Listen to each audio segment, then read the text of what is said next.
នឹងថែរក្សានៅតម្លៃមរតកដូនតាដល់ផលផងមួយនេះក្រុមសិល្បៈដាក់ខែប្រសាវងកេសាទី1ប្រចាំនៅក្នុងខេត្តកណ្ដាលសូមឲ្យនៅតំបន់មនុស្សសញ្ចេតនាតាមរយៈទាំងទស្សនិកភាពអ្នកខោបាសាប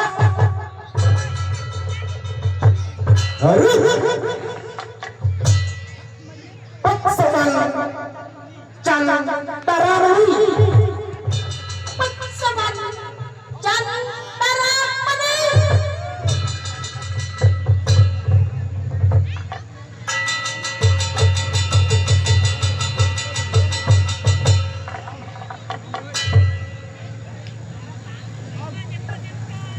ខ្ញុំមានឈ្មោះតារាសមាជិកនៅក្នុងឆាកជីវិតរបស់ខ្ញុំអ្វីមកលើទេបើខ្ញុំអាចតាមបាននៅក្នុងវេលាពីជនដែលមានលោកអត់នឹងអ្នកតាតែជាអ្នកគ្រប់គ្រងបីបាច់ថែរក្សានៅក្នុងជីវិតរបស់ខ្ញុំមួយនេះ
បើខ្ញុំគិតអំពីផលបំណងឧបនិស្ស័យរបស់ខ្ញុំ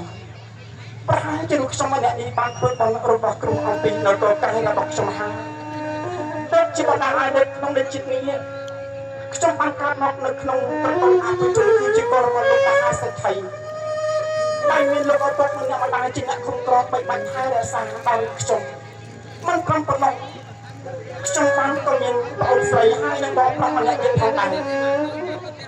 ប៉ុន្តែខ្ញុំដូចជាមានការងើបឆ្កល់ណាស់សម្រាប់បងប្រុសរបស់ខ្ញុំគឺបងសុវណ្ណពេលដែលគាត់រៀនចប់គាត់បានទីសុំឪពុកម្ដាយ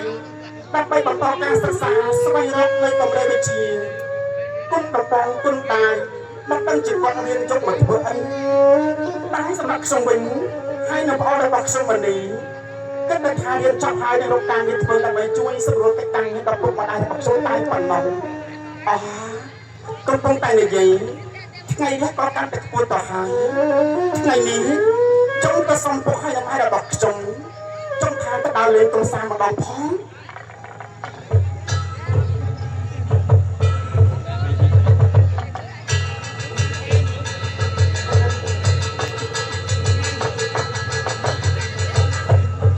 ខ្ញុំឈ្មោះមនីសប្បាយចិត្តណាស់ហើយបាច់ដល់ថ្ងៃនេះណាមានពុកមានម៉ែមានបងប្រាំមានប្រាប់សម្បត្តិអត់ខាតហើយទេមនីកើតបានជាតិនេះមានសម្បត្តិអីបានទេ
អំពី